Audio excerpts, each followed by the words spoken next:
বিরতির পর আবারও সংবাদে।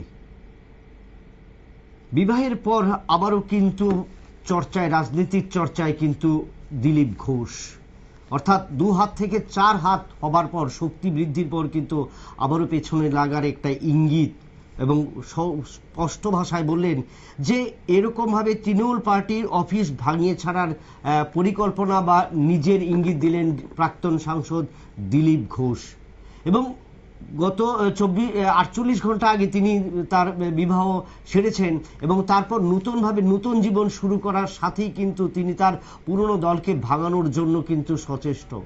এবং কি বিষয় নিয়ে তিনি মন্তব্য করেছেন সেটা জানবো। আমাদের মধ্যে রয়েছেন প্রতিনিধি শান্তনু পান। শান্তনু, দিলীপ বাবু কি বললেন এবং নতুনভাবে নতুন জীবন শুরু করার পাশাপাশি কিন্তু নতুনভাবে রাজনীতিকে চর্চা শুরু করেছেন, বা অন্য কি বলতে চাইছেন তিনি সে বিষয়ে? জানিয়ে রাখবো যে দিলীপ ঘোষ স্বমহিমায় রয়েছেন, তা কিন্তু তিনি আবারও প্রমাণ করে দিলেন। কারণ আমরা দীর্ঘদিন ধরে দেখেছিলাম যে দিলীপ ঘোষ মানে কিন্তু একটা বিতর্কিত বিষয়। দিলীপ ঘোষ যখনই জেলায় এসেছেন বা খড়গপুরে এসেছেন, কোনো না কোনো বিষয় নিয়ে মন্তব্য করেছেন। ইতিমধ্যে দিলীপ ঘোষ যে জায়গায় রয়েছেন, রেলের যে বাংলোতে রয়েছেন, সেখানে কিন্তু নোটিশের বিষয় দেওয়া হয়েছিল। এবং পাশাপাশি খড়গপুরের তৃণমূল নেতৃত্ব দেবাশিস চৌধুরী ওরফে মুনমুন, তিনি যেটা জানিয়েছিলেন যে দিলীপ ঘোষ রেলের জায়গা অবৈধভাবে দখল করে বসে রেখেছে, তখন তিনি বলেছিলেন যে শুধু দিলীপ ঘোষ নয়, দিলীপ ঘোষ যদি অবৈধভাবে থাকে তাহলে তৃণমূল কংগ্রেসের যে পার্টি অফিসগুলো রয়েছে খড়গপুরে, সেগুলোও কিন্তু অবৈধভাবে। দিলীপ ঘোষকে যদি এই বাড়ি ছাড়তে হয় তাহলে কিন্তু তৃণমূল কংগ্রেসের পার্টি অফিসগুলো ভেঙে ফেলা হবে। তারপরে একটা অধ্যায় গেছে, তিনি নতুন জীবনে প্রবেশ করেছেন, বিবাহিত জীবন। আর সেই বিবাহের পরে তিনি কিন্তু খড়গপুরে এসেছেন। দলীয় কর্মী সমর্থকদের কাছে খবর ছিল 6 তারিখ তিনি এসে পৌঁছাবেন, তাকে অভিনন্দন জানানো হবে পার্টির পক্ষ থেকে। যদিও তিনি একাই এসে পৌঁছান এবং দলীয় কর্মী সমর্থকরা তাকে অভিনন্দন জানান। পরে সংবাদ মাধ্যমের মুখোমুখি হয়ে দিলীপ ঘোষ যেটা জানিয়েছেন যে আমি এসেছি মালদা বা মুর্শিদাবাদে, যখন সেইভাবে হিন্দুরা ঘর ছাড়া হয়ে গিয়েছেন, আমি এখান থেকে খড়গপুরে তৃণমূলকে ঘর ছাড়া করবো রাজনৈতিক ভাবে। খড়গপুরে যে সমস্ত তৃণমূল কংগ্রেসের কার্যালয়গুলি রয়েছে সেইগুলিকে ভেঙে ফেলবো। যতক্ষণ না পর্যন্ত আমি এগুলি ভেঙে ফেলছি ততক্ষণ পর্যন্ত দিলীপ ঘোষ থেমে থাকবেন না।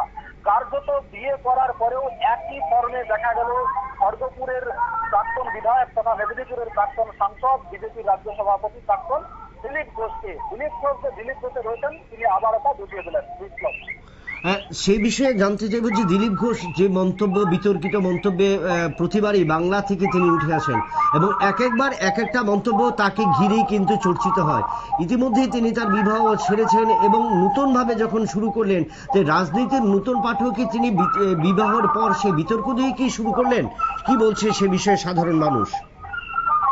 দেখো, এলাকার মানুষের যেটা বক্তব্য, তারা জানাচ্ছেন যে দিলীপ ঘোষ যে ভঙ্গিমায় রাজনীতি করে সেটা হয়তো তার নিজস্ব স্টাইল, কিন্তু বাংলার মানুষ সংস্কৃতিতে বিশ্বাস করে, মেদিনীপুরের মানুষ সংস্কৃতিতে বিশ্বাস করে। তাই মেদিনীপুর বা বাংলার মানুষকে ধমকে চমকে কোনো লাভ হবে না।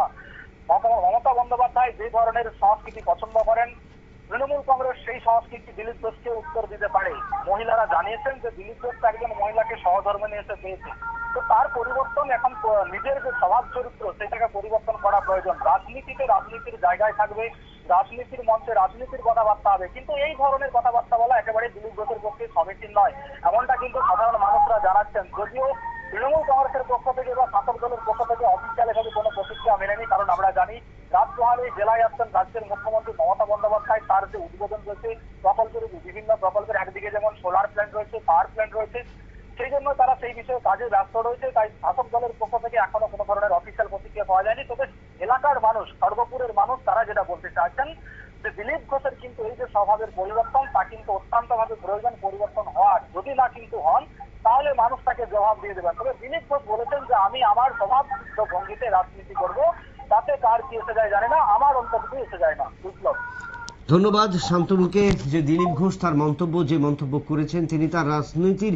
যেভাবে শুরু করেছেন বা যেভাবে চলছেন সেভাবে থেকে তিনি পরিবর্তন করার চেষ্টা করবেন এবং নতুন জীবন গঠন করার পর তিনি দিলীপ ঘোষ আগামী দিনে বাংলার রাজনীতিতে কোন ভূমিকায় দেখা যায় তার দিকে কিন্তু তাকিয়ে থাকবে বাংলার মানুষ।